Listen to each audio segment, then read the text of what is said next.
we are dealing with the social science, right? In that, our unit chapter 6, or restriction on Indian trade and industry, that is our topic. Everyone open your book, page number 33. Page number 33. Open your book.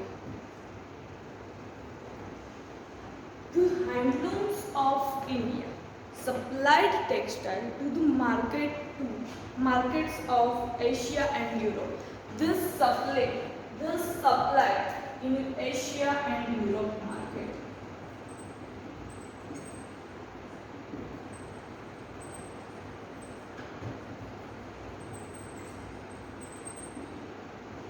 To handlooms that are supplied in Asia and Europe market. The traders from the European country used to come India to purchase commodity.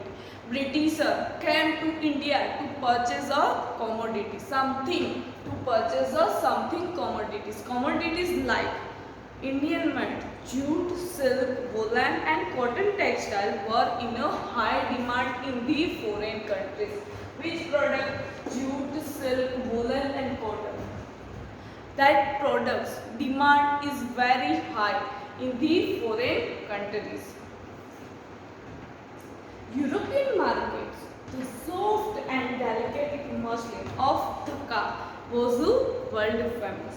The soft and delicate muslin is famous of the Dhaka.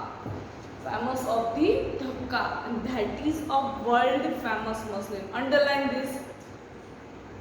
Apart from textiles, commodities such as salt, sulphate, sugar, etc. were exported in exchange of tremendous amount of bullion.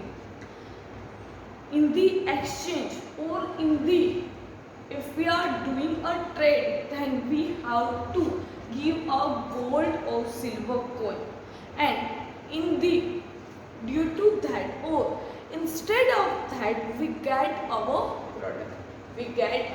product and we have to pay the gold or silver coin or gold or silver. But nowadays, if we are purchasing any commodity, then we are doing a business or we are dealing with the money, right? But in an ancient time, there was no money. At that time, they are used or the exchange or trade in terms of bullion. Bullion means silver or gold. Clear this paragraph? Understand or not? So turn the page. The whole scenario changed as the British was implemented. The whole scenario was changed as the British rule implemented. Now the scenario of that product exports or purchasing and buying, that scenario was changed. Why? Because British came to India. The flow of bullion, it means the flow of gold and silver got reversed. In the beginning of the Industrial Revolution, the British took 500 crores rupee as per today's standard only from Bengal during their rule. The British took how many rupees? 500 rupees. British took the 500 rupees, 500 crore rupees, right? Not 500.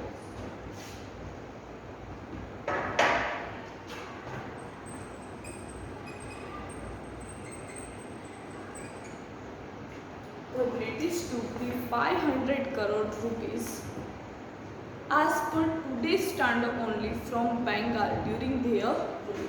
In the Bengal during their rule, how many rupees the British collect? 500 crore rupees. Just imagine the wealth the British would have accumulated from the whole country, the profit and the gain of the British. That just imagine that how much money or how many money they collect from the world. Just imagine that. In the India, only one state, that is Bengal, from that they took a 500 crore rupees, right? So how many they collect from the Walmart? Clear? Write down this keyword in your book.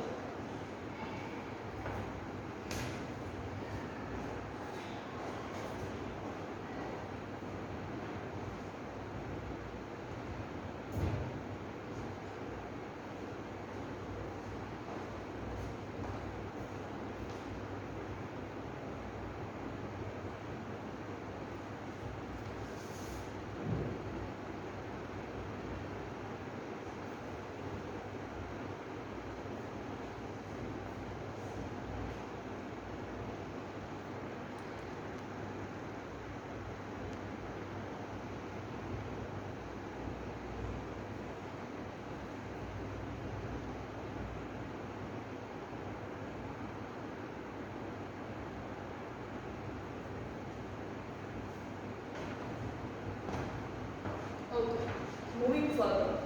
With the help of the raw materials produced in India, the money collected from India, the business and industry in England proposed. Here, we continue in the restriction on India trade and industry. Clear?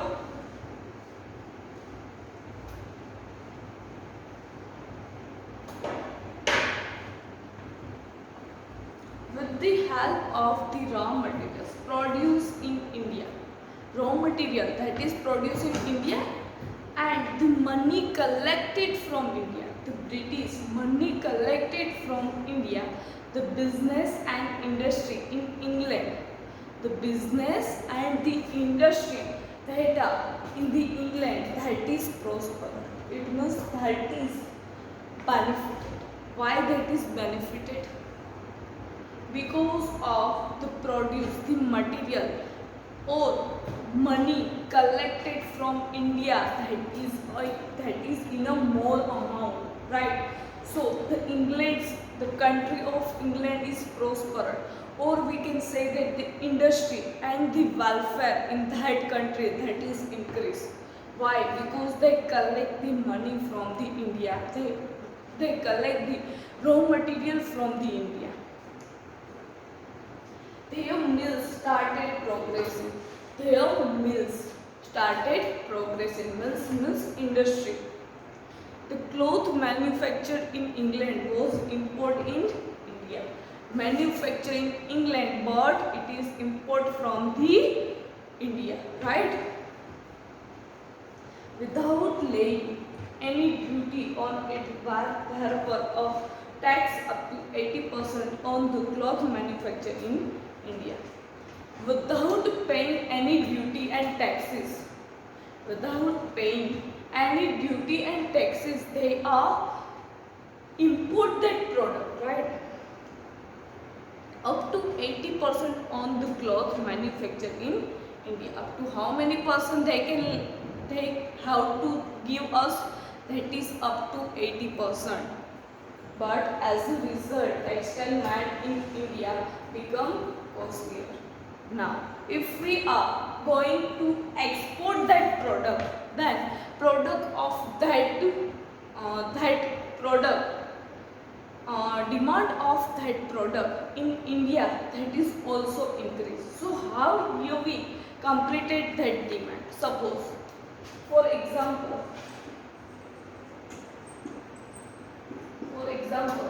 if I am doing the business, right? 100 unit I am produced.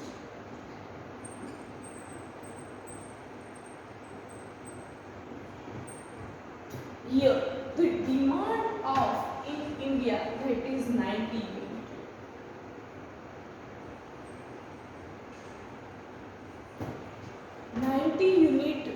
The product demand that is 90 unit, but I produce or A, manufacture A, produce that product that is 100 unit in a day. In a day, that is 100 units, and 90 units demands in India,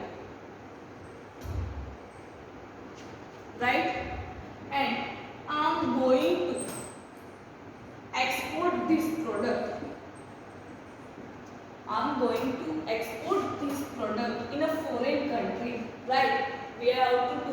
export we are doing the export in a foreign country or not? Yes.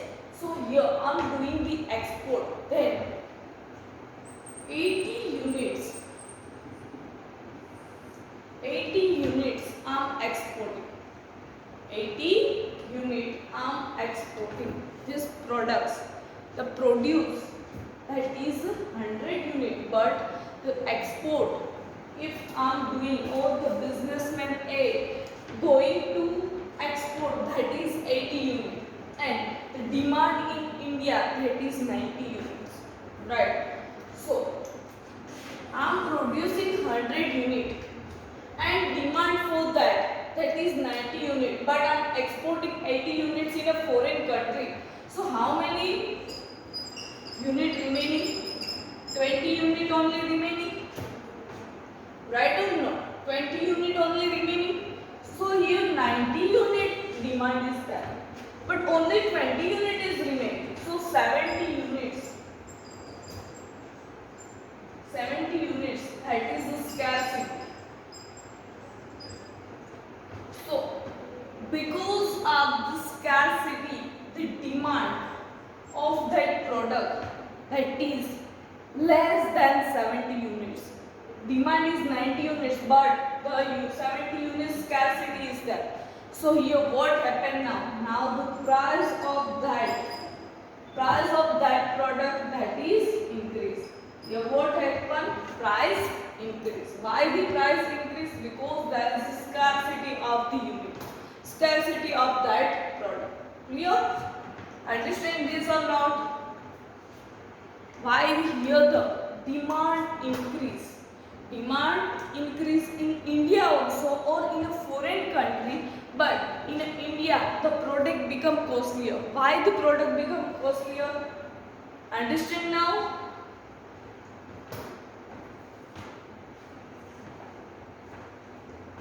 As a result, textile made in India became costlier in the Indian market itself. The Indian handicraft and cottage industry could not withstand the competition, and they could not sustain themselves. Here, Indian handicraft and cottage industry. Cottage industry means small industry. If you have to note down, then you can write cottage industry means small industry. Cottage industry means small industry. Note it down. They could not sustain themselves. So, the small industry, they cannot survive or withstand in the competition of the large scale industry. They have many facilities, many technology here. So, small scale have, or small scale industry don't have that facility. They do not have that type of machinery. They do not have that type of the technology. So they cannot sustain in the competition.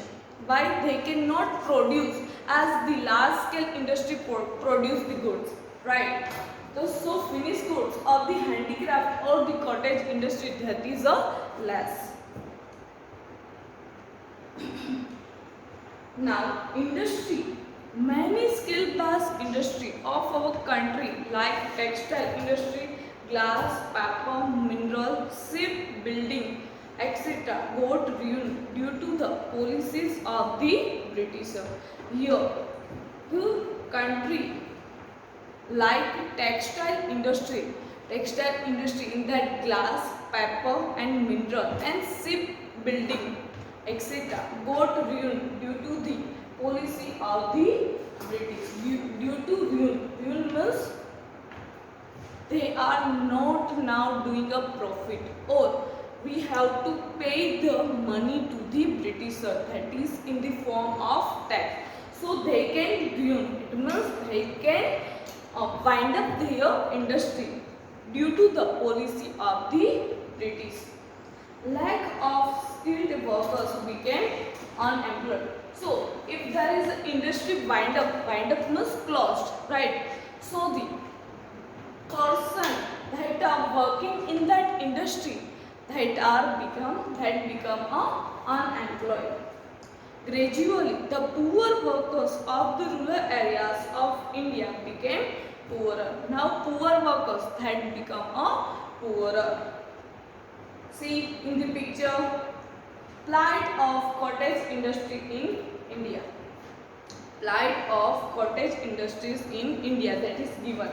See everyone in the picture.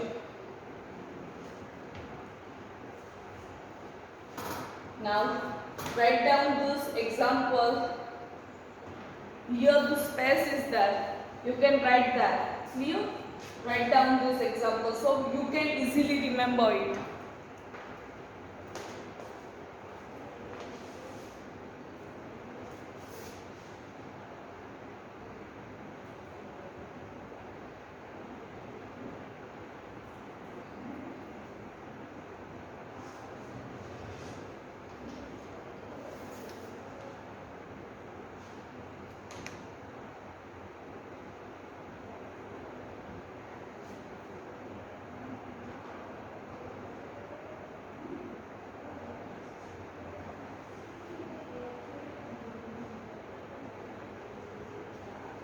Okay, done?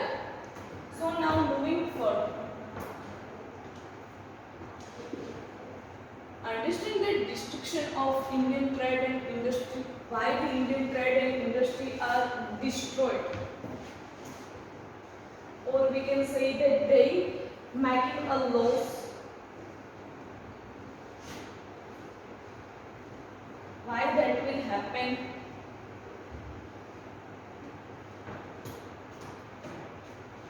Just because of the policy of the British or rule of the British. Clear? Now, new topic, that is suspicion.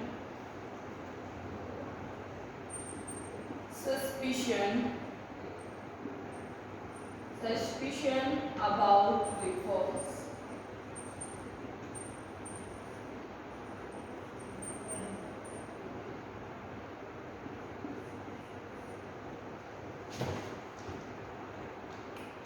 Suspicion about reforms.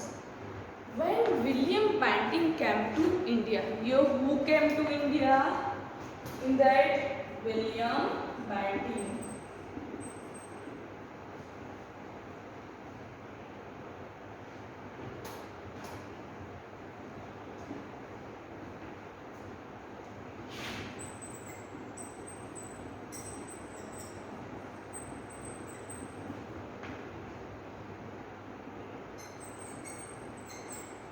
William Banting came to India. Liberal thinking was getting its stronghold in England. Here, liberal thinking means not strict, right? Liberal thinking was getting its stronghold.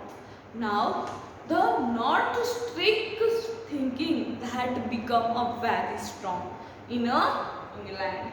This way of thinking slowly reached India. This way, that thinking of the William Banting had reached in India.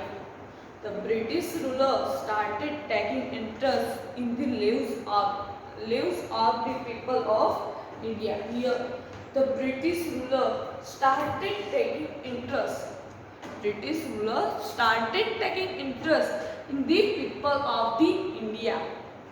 Lord William Banting became quite popular in India by introducing few beneficial reforms. Here, after the William Banting came, what they introduced? Beneficial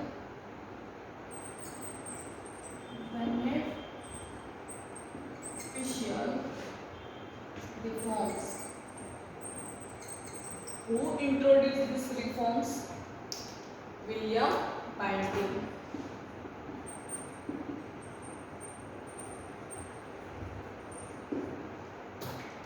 Who introduced beneficial reforms? William Banting.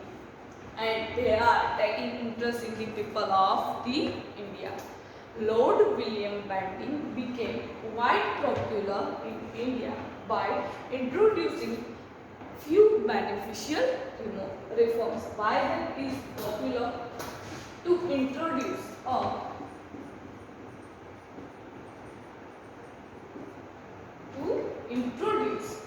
beneficial reforms and taking interest in the people of the India. So the William Banting now popular in India. During this time, Indians started getting jobs in company administration.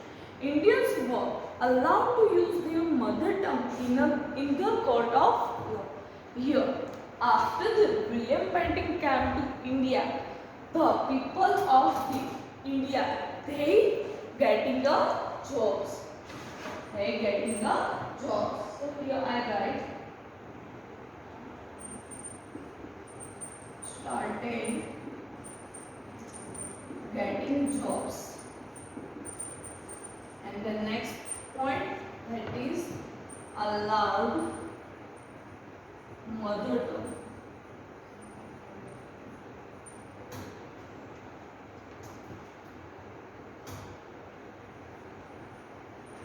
Allowed mother tongue. And nowadays the Indians are allowed to use their mother tongue and started getting job. That is the beneficial reforms. Indians were allowed to use their mother tongue in the court of law. Raja Ram Mohan Roy and other social reforms were constantly making effort to stop the evil practice of sati. Banting agreed to these efforts and passed a law in 1829 to ban the practice of sati. Here, first, who was that? Raja Ram Mohan Roy. Raja Ram Mohan Roy and other social worker, they working on the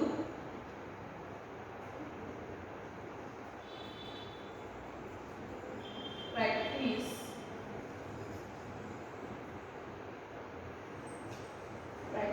of having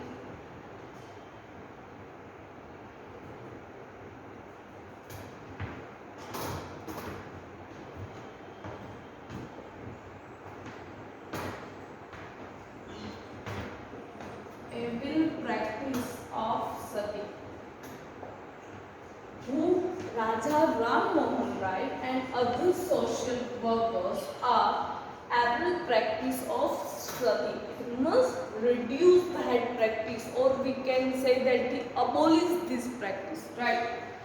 And who passed the law? William Banting passed the law in the 1829. 1829. Who passed that law in 1829?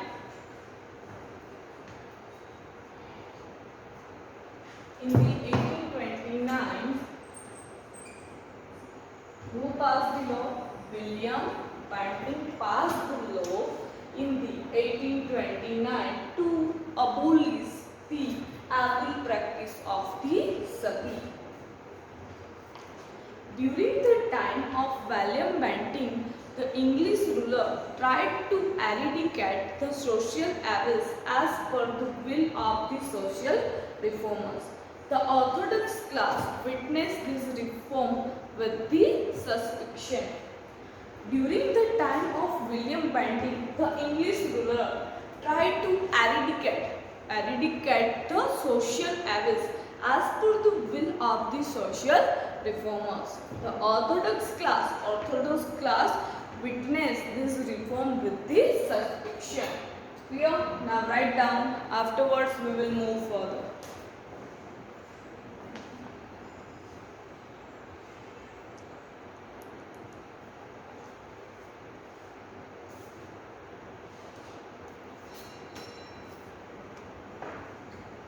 Okay students, next we will discuss in our next lecture. Till then, bye students and take care.